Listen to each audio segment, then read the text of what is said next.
প্রিয় আজীবন নাসিরউদ্দিনের রাস্তা মহাজন, আগামী চট্টগ্রাম মহানগর স্বেচ্ছাসেবক লীগের অভিভাবক বীর আব্দুর রশিদ লোকমান ভাই।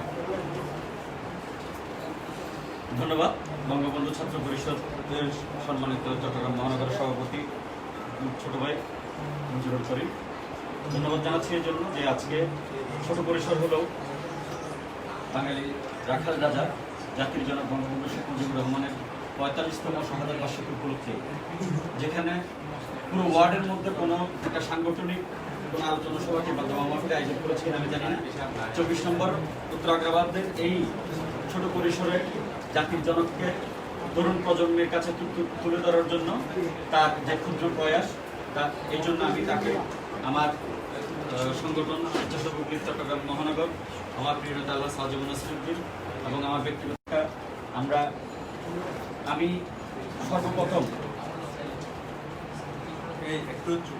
সর্বপ্রথম আমি স্মরণ করছি বাঙালি জাতির জনক বাংলাদেশের নামক যে রাষ্ট্র, সেই রাষ্ট্রের একজন স্বপ্নদ্রষ্টা, হাজার বছরের শ্রেষ্ঠ বাঙালি বঙ্গবন্ধু শেখ মুজিবুর রহমানকে স্মরণ করছি আমি 15ই আগস্টের কাল রাত্রিতে। বঙ্গবন্ধু পরিবারের যারা সেদিন নিহত হয়েছিল পুলিশের হাতে, আমি স্মরণ করছি তাদের। আমি স্মরণ করছি বাংলাদেশ প্রতিষ্ঠার জন্য 30 লক্ষ যে শহীদ হয়েছে মানুষ, 2 লক্ষ মা বোনের যে ইজ্জত যারা দিয়েছিল, আমি তাদেরকে স্মরণ করছি বাংলাদেশের বঙ্গবন্ধুর সাথে বাংলাদেশ নামক রাষ্ট্র গঠনে যে 4 জন অকুতোভয় সৈনিক, জাতির 4 নেতা, আমি তাদেরকে স্মরণ করছি। আজকের গতানুগতিক আমি কোনো বক্তব্য আজকে এখানে রাখবো না। আমি অনেকক্ষণ যাবত এখানে আছি। হুজুর দোয়া করেছেন। আজকের দিনে সবচেয়ে জরুরি যে জিনিসটা ছিল সেটা হচ্ছে বঙ্গবন্ধুর জন্য আমাদের এখন কিছু করার নেই, সেটা হচ্ছে আমরা আমাদের ধর্ম মতে, আমাদের রীতি অনুযায়ী আমরা দোয়া করতে পারি আল্লাহর দরবারে। আল্লাহ যেন ওনাকে এবং ওনার পরিবারকে ওনাদের আত্মার শান্তি দান করে, ওনাকে যাতে জান্নাতুল ফেরদৌস দান করে, আমরা এই দোয়াটা করতে পারি এবং সেই দোয়াটা আমরা করেছি আলহামদুলিল্লাহ। এটা আজকের দিনে আমাদের সবচেয়ে বড় কর্মসূচি হিসেবে আমরা পুরো বাংলাদেশের মধ্যে অনুষ্ঠিত হচ্ছে। তার এই ধারাবাহিকতায় আজকে তো এখানে মঞ্জুর দোয়া মাহফিল এবং আলোচনা সভার একটা কথা বলেছে। আলোচনা সভাটা আসলে আমি বক্তব্য রাখতে চাই, আমার আসলে মন মানসিকতা ছিল না, কিন্তু কেন জানি আমার কিছু বলতে হচ্ছে। আর গতানুগতিক কোনো বক্তব্য আমি এখন বলবো না। এটাই কারণ একটাই, আমরা যারা নতুন প্রজন্ম, আমরা এখনো জানি না 15ই আগস্ট কেন হয়, কেন এত ভাব গাম্ভীর্যের কারণে, গাম্ভীর্যের মধ্য দিয়ে সারা বাংলাদেশের প্রতিটা অঞ্চলে, প্রতিটা ওয়ার্ডে, প্রতিটা পাড়ায় মহল্লায় বঙ্গবন্ধুর জন্য দোয়া আয়োজন করা হয়, দোয়া মাহফিলের আয়োজন করা হয়, বঙ্গবন্ধুর রুহুর মাগফিরাত কামনায়।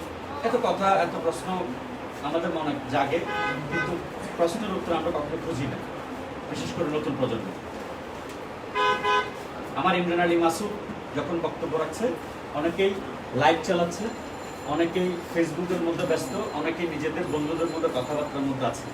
আসলে বক্তব্য বাংলাদেশ স্বাধীন হওয়ার পর থেকে, বাংলাদেশ স্বাধীন হওয়ার আগে একটা বক্তব্য পুরো 7 কোটি মানুষ অন্তর অনুধাবন করেছিল, সেজন্য দেশ স্বাধীন হয়েছিল।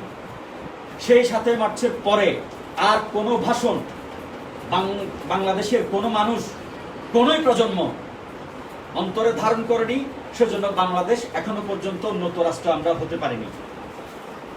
প্রতিদিন আজকে 15ই আগস্ট উপলক্ষে 64টি জেলার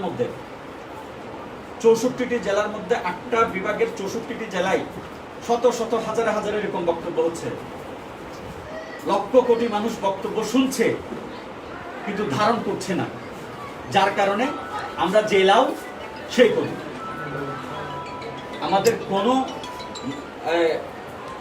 মানবিক বলো কিংবা মনস্তাত্ত্বিক বলো কিংবা অন্য কিছু ভাবে আমাদের কোনো ধরনের চেঞ্জের কোনো কথা, চেঞ্জের কোনো কর্মকাণ্ড আমাদের জীবনকে বদলিয়ে দেবে, দেশ গঠনে আমরা ভূমিকা রাখবো, আমরা যে কৃতজ্ঞতা প্রকাশ করব, সেই ভোটটুকু এখনো পর্যন্ত, সেই চেতনাটুকু আমাদের মধ্যে এখনো আসেনি। একটাই কারণ, আমরা বক্তব্য শুনি কিন্তু আমরা বক্তব্য অনুধাবন করি না, আমরা বক্তব্য ধারণ করি না। এটাই হচ্ছে আমাদের সমস্যা। বক্তব্য আজকে মহানগর আওয়ামী লীগের মধ্যে অনেকেই বক্তব্য রেখেছেন, অনেক সুন্দর সুন্দর বক্তব্য রেখেছেন। ও বক্তব্যটা ওই রিমা কনভেনশন হলের মধ্যে সীমাবদ্ধ। আমি এই ধরনের বক্তব্য আর রাখতে চাই না।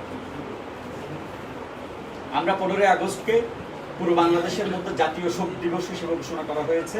বাংলাদেশ আওয়ামী লীগের নেত্রী জননেত্রী শেখ হাসিনা রাষ্ট্র ক্ষমতা 2008-এ আসার পর, এর আগেও একবার ঘোষণা হয়েছিল, কিন্তু সেটাকে বিএনপি জামাত সরকার সেটাকে মানেনি, যার কারণে 2008-এর পরে ক্ষমতায় আসার পর এটাকে রাষ্ট্রীয়ভাবে জাতীয় শোক দিবস ঘোষণা করা হয়। কেন করা হয়েছিল?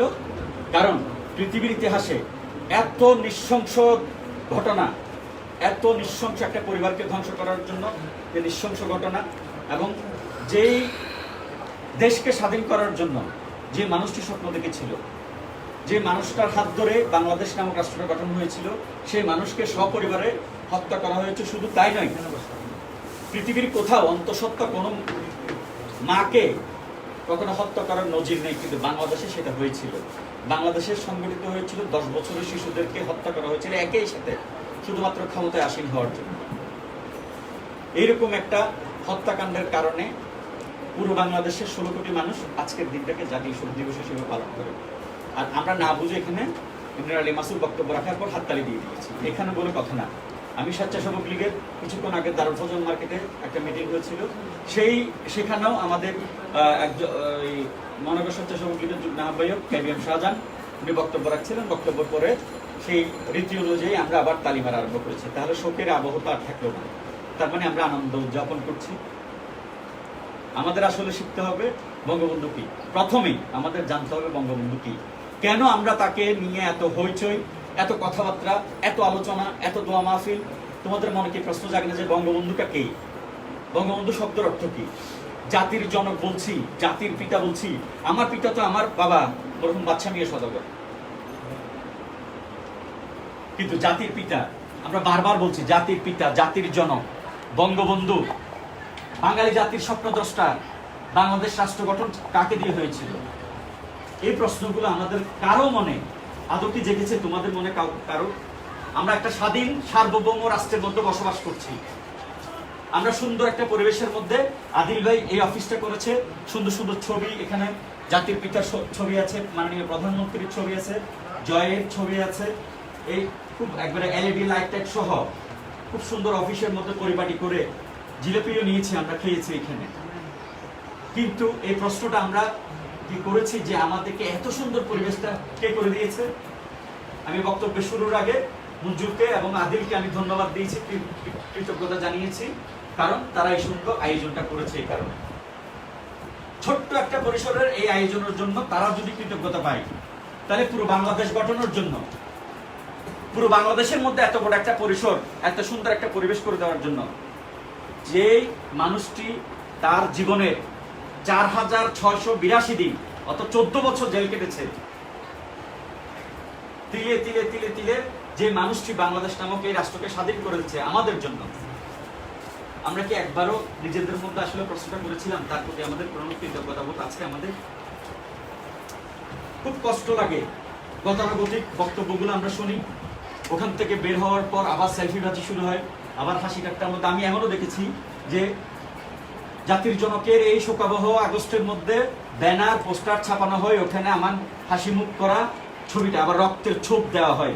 রক্ত দেখে আমার হাসি মাখা ছবিটা আমার পোস্টারের মধ্যে, আমার ব্যানারের মধ্যে আমি কিভাবে দিই? আমার অবাক লাগে, কারণ আমরা শিখাতে পারি না। আগের দিনে ছাত্রলীগের মধ্যে কর্মশালা হতো, বিভিন্ন অঙ্গ সংগঠনের মধ্যে কর্মশালা হতো, আমাদের সাংগঠনিক কর্মকাণ্ড কিভাবে চলবে, আমাদের ছাত্র নেতাদের, আমাদের যুব নেতাদের কিভাবে আচরণ হবে, আমাদের দায়িত্ববোধ নিয়ে কথা হতো, আমাদের নীতি নৈতিকতা সম্বন্ধে আমাদেরকে বলা হতো। এগুলো কিন্তু এখন শেখানো হয় না।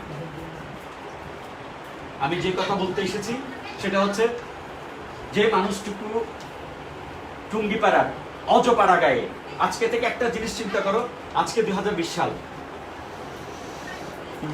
1920 সালে এই বাংলাদেশ যখন জন্ম হয়নি, অর্থাৎ বাংলাদেশ স্বাধীন হয়েছে 1971 সালে।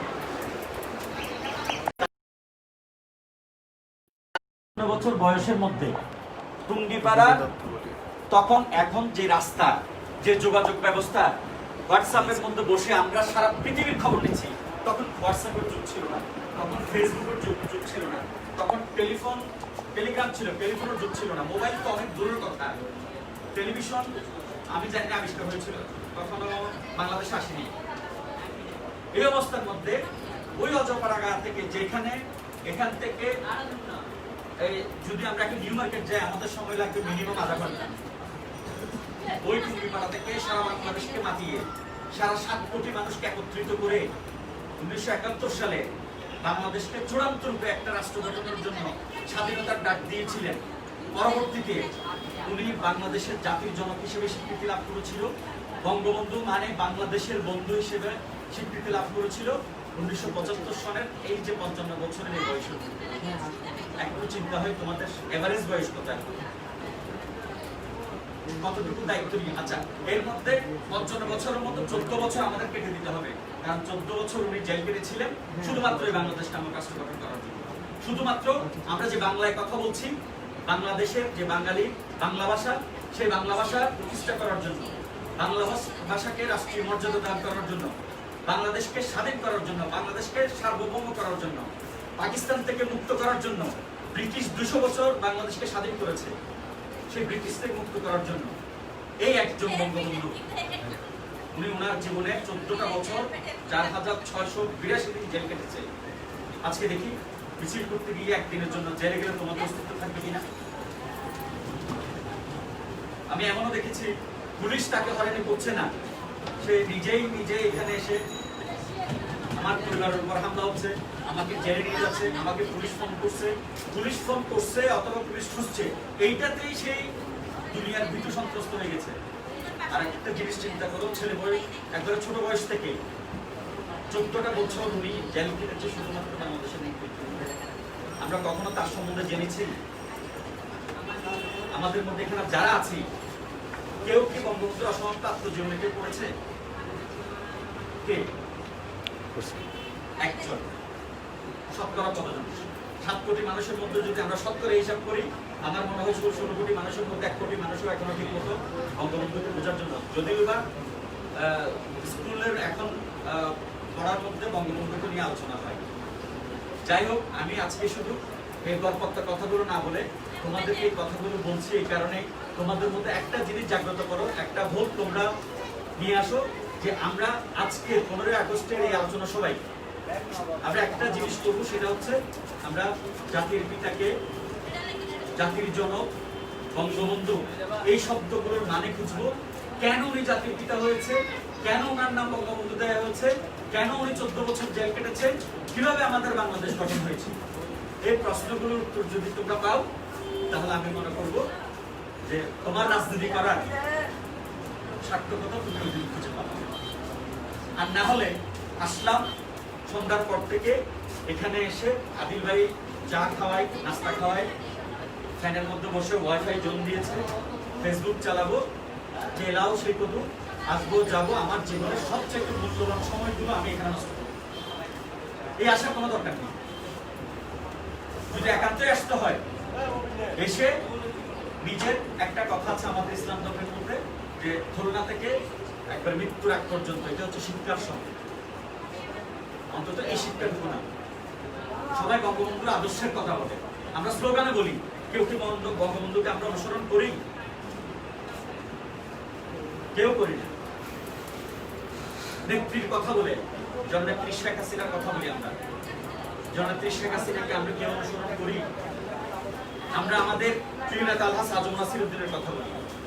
আজম নাসিরউদ্দিনের যে ওনার যে আদর্শ, বঙ্গবন্ধুকে নিয়ে উনি যে আদর্শ ধারণ করেছে, আমাদের নেতাকে প্রিয় নেতা আলহাজ আজম নাসিরউদ্দিনের যে আদর্শ, সেটা আমরা কতটুকু অনুসরণ করি? কেউ কেউ বুকে হাত দিয়ে বলতে পারবা? কেউই না। তো এগুলো মানে হচ্ছে এই, যদি এগুলো না জানো তাহলে জীবনকে নষ্ট করে দিচ্ছ। নিজের জীবন নিজে নষ্ট করার কোনো মানে হয় না। এভারেজে যদি তোমাদের বয়স ধরে, আমি 18 বছর, এভারেজে একটা মানুষ বাঁচে কয় বছর এভারেজে বাংলাদেশে? 60, গড়ে 60, তো আমি তো 18 বছর ছেড়ে ফেলেছি, বাকি জীবনে এখনো তো আমি আমার জীবনের মানে পূর্ণাঙ্গ যে জীবনের জন্য সেই জীবনের জন্য এখনো পর্যন্ত আমরা প্রস্তুতি নিইনি। কারণ আমাকে এইচএসসি পাস করতে হবে, অনার্স মাস্টার্স কমপ্লিট করতে হবে, তারপর আমি আমার বাস্তব জীবনে যাব। বঙ্গবন্ধুর এত ধার ধারেনি, ওনার মাথার মধ্যে একটু ওই কি বলবো যে আমাদের এখন কতগুলো ছেলেপেলে আছে না, কতগুলো পাগল আছে, এই পাগলটা সকাল থেকে সন্ধ্যা পর্যন্ত রাত গভীর পর্যন্ত তার নেতার পিছনে দৌড়াতেই থাকে। শেখ মুজিব এরকমই ছিল যে তার নেতা তার দেশকে স্বাধীন করতে হবে। উনি সোহরাওয়ার্দী সাহেব ওনার নেতা ছিলেন, দৌড়াতো পাগলের মতো 6 দফা বাস্তবায়নের জন্য। 6 দফা কি আমরা এখনো জানি না। তোমরা কেউ জানো 6 দফা কি? বাঙালি জাতি মুক্তি সনদ কেউ জানি না। এমনি আমরা বাঙালি, এমনি আমরা ছাত্রলীগ, এমনি আমরা যুবলীগ, আমরা অমুকের সৈনিক, কোনো কাজে আসবে না যদি এগুলো না জানি। আমাদের জানতে হবে বাঙালির 1966 6 দফার আন্দোলনের বিষয়গুলো আমাদের জানতে হবে। 69 গণঅভ্যুত্থান, 70 নির্বাচন, 71 মুক্তিযোদ্ধা, 52 ভাষা আন্দোলন, এগুলো না জানলে তুমি যে বাঙালি, তুমি যে ছাত্রলীগ পরিচয় তোমরা কিভাবে দাও আমি জানি না, এগুলো তোমরা পরিচয় দিতে পারবে না। আল্লাহর ওয়াস্তে বাংলাদেশের মধ্যে যে সুযোগ জাতির জনক বঙ্গবন্ধু শেখ মুজিবুর রহমানের কন্যা শেখ হাসিনা, আমরা দেশ রত্ন বলি ওনাকে, উনি যে সুযোগ আমাদেরকে করে দিয়েছে, সারা পৃথিবীকে একটা মোবাইলের মধ্যে নিয়ে এসেছে। এরকম একটা মোবাইল আজকে থেকে 1997-96 সনে কল্পনাই আমরা করতে পারি নাই। এই ধরনের একটা আনস্মার্ট একটা ফোন ছিল, যার দাম ছিল 1.5 লক্ষ টাকা কিংবা 2 লক্ষ টাকা। বেগম জিয়ার আমলে সেই ফোনের দাম, একটা সিম কিনতে লাগতো 25,000 টাকা, একটা সিম। অনেকের জন্ম হয়নি তখন, এখানে যারা তোমরা আছো, একটা সিমের দাম 25,000 টাকা ছিল, একটা সেটের দাম 1.5 লক্ষ টাকার উপরে। আমি নিজে আমাদের সাবেক ছাত্র রাশিমাল তালুকদারের পিছনে করতাম ওনার মোটরোলা সেটটা একটু হাতে ধরে দেখার জন্য, কমার্স করে যখন পড়ি। এরপর আমি নিজে গিয়ে 25,000 টাকা দিয়ে সিম এবং সব টোটো 35,000 টাকা দিয়ে একটা ফোন কিনেছিলাম। এই ফোনটা নিয়ে পুরো কমার্স করে চলতো, এরকম অবস্থায়। আর এখন ওগুলো কল্পনা, ওগুলো এখন জাদুঘরে জাতির পিতার কন্যা ক্ষমতায় আরোহণ করে সিম এখন মানুষ ফ্রি দেয়। আর কদিন পর আমার মনে হয় সেট সহ ফ্রি দেবে, এরকমও দিন আসছে। সিম কিনলে সেট ফ্রি দিবে। এই যে স্মার্টফোন, এইটাকে আমরা প্রপারলি ইউটিলাইজ করতে পারছি না। এটা হচ্ছে দেশকে পুরো পৃথিবীকে জানার জন্য একটা যন্ত্র আমাদের হাতে দিয়ে দিয়েছে। শুধু জানার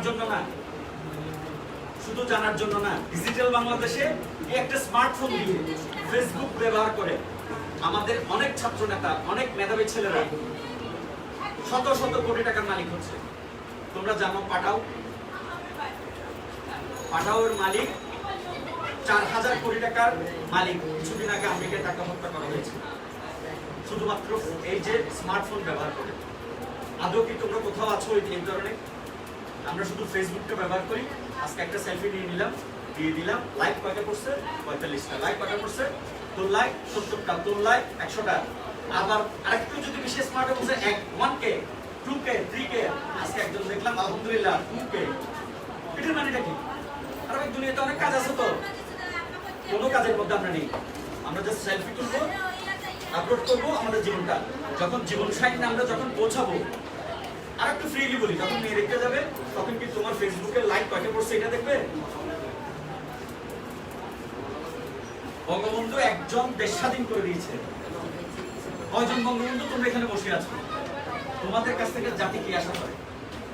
বারবার দেশকে কিছু থেকে একটা অনুরোধ, আমার কথাগুলো তোমাদের অনেকেই কষ্ট হচ্ছে শুনতে, কারণ পড়া কথা অনেকে আবার মনে গালিয়ে দিচ্ছ। 15 আগস্ট করার কোনো মানে হয় না যদি 15 আগস্টকে আমরা ধারণ না করি। আল্লাহর ওয়াস্তে যে কথাগুলো বলেছি ওগুলো আগে জানো, জেনে জাতির জনক বঙ্গবন্ধু শেখ মুজিবুর রহমানকে কোনো সুযোগ সুবিধা ছিল না, কিন্তু উনি দেশ স্বাধীন করেছে। সেই দেশকে সোনার বাংলায় পরিণত করার জন্য আগে তোমরা সোনার মানুষ হও। কারণ উনি বলেছে আমি দেশ স্বাধীন করে দিয়েছি, আমি একটা দেশ দিয়েছি, এই দেশকে সোনার বাংলাদেশ করার জন্য।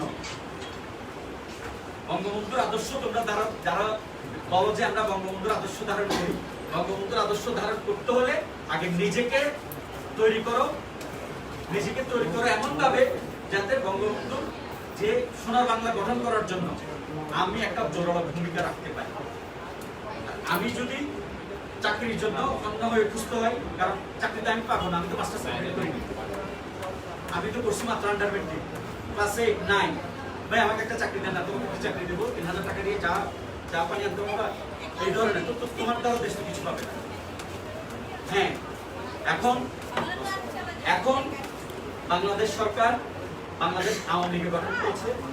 জাতির জনক বঙ্গবন্ধু শেখ মুজিবুর রহমানের কন্যা, প্রাণপ্রিয় নেত্রী, দেশরত্ন শেখ হাসিনার এই বাংলাদেশে নিজেকে গঠন করার জন্য অনেক সুযোগ এই সরকারের আমলে বর্তমান সরকার দিচ্ছে। কেউ জানো না যে কি কি সুযোগ মাননীয় প্রধানমন্ত্রী আমাদের তরুণ প্রজন্মের জন্য দিয়েছে। আমরা কিছুই কাজে লাগাতে পারি না। আল্লাহর ওয়াস্তে তোমরা নিজেকে গঠন করো। কথা অনেকক্ষণ হয়ে যাচ্ছে আমি জানি, 8টা 1 মিনিট, আমি 8টা 33 শুরু করেছি। এতক্ষণ কথা বলে তোমাদের আসলে মনে রাখার কথা না। আমি শুধু একটা কথা বলবো, জাতির পিতা, স্বপ্নদ্রষ্টা বঙ্গবন্ধু, এবং আমরা বলি যে বাংলাদেশ স্বাধীনতার স্বপ্নদ্রষ্টা বলি, এই কথাগুলো স্বাধীনতা যুদ্ধ 75 15 আগস্ট, এগুলো আরো গভীরভাবে তোমরা একটু জানো। এখানে অনেক প্রশ্ন রয়ে গেছে। এখনো পর্যন্ত বাংলাদেশের মধ্যে যে এক যুগেরও বেশি রাষ্ট্র ক্ষমতায় থাকার পরও এখনো কিছু মানুষ জিয়া রহমানকে সাপোর্ট করে। এই ব্যর্থতা আমাদের।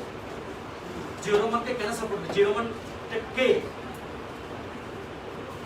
সে একজন সেক্টর কমান্ডার ছিল, একজন উচ্চবিলাসী সে সেনা কর্মকর্তা ছিল, যাকে বঙ্গবন্ধু প্রতিষ্ঠিত করেছিল। বঙ্গবন্ধু তাকে সেনাবাহিনীর উপপ্রদান করেছিল। তার নেতৃত্বে আজকে খুনি মাঝে বঙ্গবন্ধু যারা বঙ্গবন্ধুকে যারা খুন করেছিল তাদের 11 জনের ফাঁসির রায় হয়। 6 জনকে ইতিমধ্যে ফাঁসি দেওয়া হয়, কার্যকর করা হয়েছে। আরো 5 জন খুনি এখনো পর্যন্ত বিদেশে পলাতক, এখনো তাদেরকে ফাঁসির রায় কার্যকর করা হয়নি। সুতরাং বাংলাদেশ আওয়ামী লীগের অঙ্গ সংগঠন নেতাদের এখনো পর্যন্ত যুদ্ধ শেষ হয়নি। আমাদের অনেক কাজ, আমাদেরকে নিজেদেরকে আগে গঠন করতে হবে, আমাদেরকে জানতে হবে।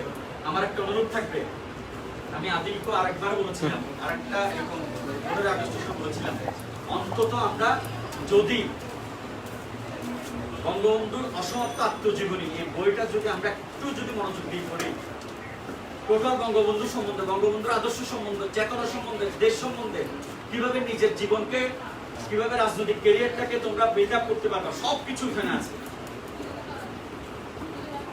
কথা বেশি বলবো না, যদি আরেকদিন সময় সুযোগ হয় বঙ্গবন্ধুকে নিয়ে আরো অনেক বেশি। বঙ্গবন্ধুকে আসলে ঘন্টার পর ঘন্টা, দিনের পর দিন চলে গেলে বঙ্গবন্ধুকে নিয়ে বলা এখানে শেষ হবে না। ছোট্ট পরিসরের মধ্যে কিছুক্ষণ পরে এশার আজান করবে। সবার ধৈর্য চ্যুতি আমি ঘটাবো না। আমার শুধু অনুরোধ থাকবে, তোমাদের মূল্যবান সময়টুকু আল্লাহর রাস্তায় নষ্ট করিও না। এখানে আসা মানে সময় নষ্ট করা।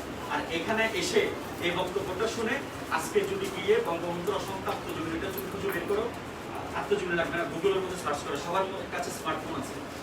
জাতির পিতা কেন বলা হয় লিখে দাও এখানে বাংলায়, অবশ্যই বেরিয়ে যাবে। বঙ্গবন্ধু শব্দের অর্থ কি এখন বেরিয়ে যাবে। বঙ্গবন্ধুকে কেন জাতির পিতা বলা হয় এখানে এসে যাবে। বঙ্গবন্ধু পুরো জীবনী মোবাইলের মতো দেখো, ফেসবুকে যাও, এখন সবগুলো এসে যাবে। ফেসবুক, আমি তোমাদেরকে ফেসবুক থেকে বারণ করতে গিয়ে নিজে আমার তোমাদের সত্য হতে রাজি না। ফেসবুক ঘাটো, ফেসবুকে চেক করো, ফেসবুকে আগে জাতির জনক সম্বন্ধে নিজেরা একটু প্রতিশ করো, সব প্রশ্নের উত্তর এখানে তোমরা পেয়ে যাবে। একদিন তোমরাও এখানে দাঁড়াবা, তোমরাও জাতির জনকের এই একটা কথা আছে, ঘুমিয়ে আছে শিশুর পিতা সব শিশুরের অন্তরে, ছোটবেলায় পড়েছিলাম। তোমরা এই ভাব সম্প্রসারণ পেয়েছো কিনা জানি না, তোমাদের মধ্যে বঙ্গবন্ধু লুকিয়ে আছে। কিন্তু তোমরা এই মেধাটাকে, তোমাদের মধ্যে যে একটা স্প্রিট, সেটা তোমরা কাজে লাগাচ্ছ না, এটাই হচ্ছে সমস্যা। আমরা আসছি, বক্তব্য শুনছি, চলে যাবো, শেষ। এটা করলে তোমাদের পুরো জীবনটাই লস। একটা অনুরোধ থাকবে, তোমরা বঙ্গবন্ধুকে জানো, বাংলাদেশ আওয়ামী লীগকে জানো, ছাত্রলীগকে জানো। এরপর তোমাদেরকে নিয়ে আরো অনেকবার বসা হবে। তোমাদের আমি একটা কথা বলেছি, কোনো সুযোগ সুবিধা না পেয়ে টুঙ্গিপাড়ার অজপাড়া গায়ে খোকা যদি জাতির জনক হতে পারে, তাহলে সমস্ত সুযোগ সুবিধা পেয়ে সবগুলো ফ্যাসিলিটিস এনজয় করে, পরিবেশ বলো, অর্থ বলো, সবগুলো লিঙ্ক করো, তোমাদের মধ্যে সবকিছু আছে, তাহলে তোমরা জাতির পিতার চেয়ে নিশ্চয়ই আরো অনেক বড় হওয়ার কথা। বঙ্গবন্ধু একজনের সিস্টেম, আর বঙ্গবন্ধুর আদর্শকে বাস্তবায়ন করার জন্য, বঙ্গবন্ধুর স্বপ্নকে বাস্তবে রূপ দেওয়ার জন্য তোমাদের ভূমিকা সবচেয়ে বেশি হওয়া উচিত। আর এই হওয়ার জন্য আজকের এই শোক দিবসের আলোচনা সবাই, এই প্রসঙ্গটা আমি না টেনে আসলে পারিনি, কারণ বঙ্গবন্ধু এই কথাগুলো বলতে গেলে আগে আমাদের জানতে হবে বঙ্গবন্ধু কে, বঙ্গবন্ধুকে কেন আমরা এইভাবে স্মরণ করি। আমরা শুধু একটাই কথা বলবো, শোককে শক্তিতে রূপান্তর করতে হবে। শোককে যদি আমরা শক্তিতে রূপান্তর করতে পারি, আমাদের মধ্যে যদি আমরা চেতনাকে ধারণ করতে পারি, বঙ্গবন্ধুর আদর্শকে যদি আমরা ঠিক মতো ধারণ করতে পারি, তাহলে বঙ্গবন্ধুর আদর্শ বাস্তবায়ন করার জন্য যা যা আমাদের করার দরকার আমরা সেটা করব। আমরা অবশ্যই মাননীয় প্রধানমন্ত্রী জননেত্রী শেখ হাসিনার নেতৃত্বে আমাদের চট্টগ্রামের মধ্যে আমাদের প্রিয় নেতা আলহাজ আজম নাসিরউদ্দিনের নেতৃত্বে আমরা অন্তত আমাদের এই চট্টগ্রামের মধ্যে বঙ্গবন্ধুর আদর্শকে আমরা প্রতিটা ঘর ঘরে পৌঁছে দেব। এ হোক আজকের আমাদের শপথ।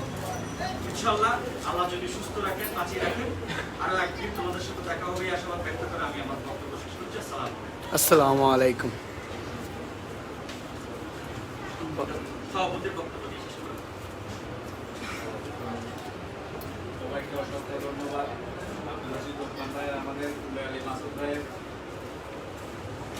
এত সুন্দর গঠনমূলক বক্তব্য শুনে আমরা আশা করি আপনারা আমাদের লোকমান ভাই যা বলছে, ইব্রাহিম মাসুদ ভাই যা বলছে, তা অক্ষরাত করে পালন করে আজকের শোক দিবসকে সাফল্যমণ্ডিত করবেন। এবং সবাইকে আবারও ধন্যবাদ। সবাই এই শোক দিবসে উপস্থিত হওয়ায় সবাইকে ধন্যবাদ জানিয়ে আমাদের এই শোক দিবসের এখানে সমাপ্তি করলাম। জয় বাংলা, জয় বঙ্গবন্ধু।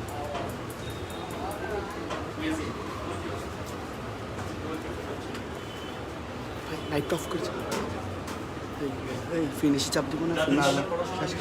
ভাই বলছে ফিনিশ করতে।